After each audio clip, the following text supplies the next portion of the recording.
So this one's going to be a question for all of my HVAC friends. We are looking at a Navien NCB-250 150H that's being used both for domestic hot water and for a baseboard radiator heat system. I'm here working on something else for the customer, and they are complaining to me that this thing keeps blinking out red, something about a heat exchanger error message.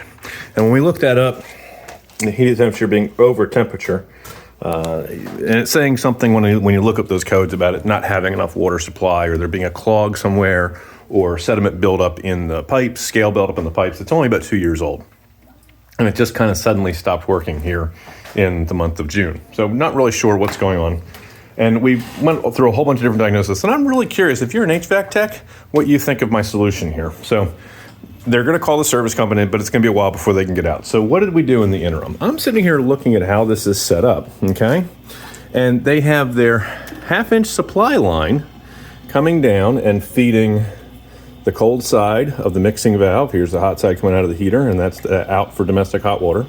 They've got it feeding what I believe is the refill loop for the heating loop. And then that half-inch line continues down and goes into a 3/4 line where the cold feed is coming in for the domestic hot water. When you look at this and you see a half-inch coming in with 3 potential takeoffs, 2 of which are in use whenever you open the sink, the shower, do anything else, don't you think it would have been nice if that was 3/4?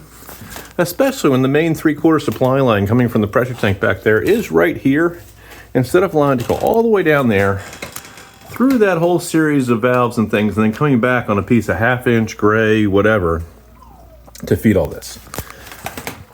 So my theory is the installer kind of maybe messed up on this, and maybe they should have run 3/4. Now, I realize I'm not an HVAC guy, so tell me I'm wrong, but don't you think with this having 2 takeoffs that are in use whenever you try to run the hot water, it would make sense for this to be 3/4 coming into these to branch off from, so that you had plenty of supply?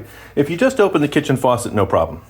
If you open the kitchen faucet and the bathroom faucet, sometimes this thing clicks out. If you try to do the kitchen faucet, the bathroom faucet, and a shower, no dice. So, in order to get them back in business, we checked the filter. The filter was a little dirty. We cleaned it. That didn't solve it. So, what I've done in the interim is I have partially closed the domestic hot water feed out to restrict how fast the water can leave the unit if you open up too many valves. And that has managed to keep this on even when 3 valves are open, because we're restricting how much comes out. Because what I think is happening, it makes all kinds of banging noises like it's got air in the system. Whenever we open too many things, I believe it's stealing cold water from here for the mixing valve, and it's starving the supply line that's running through the heat exchanger, allowing the heat exchanger to get too hot because there's not enough cold water coming into it, causing this thing to boil over or throw an error code. So my solution for now has just been to temporarily close this valve partially so that we reduce the amount of water leaving. Now, that's a short-term fix until the tech gets here and figures out what's going on, or descales the unit, or changes the sensor, or whatever the problem might be.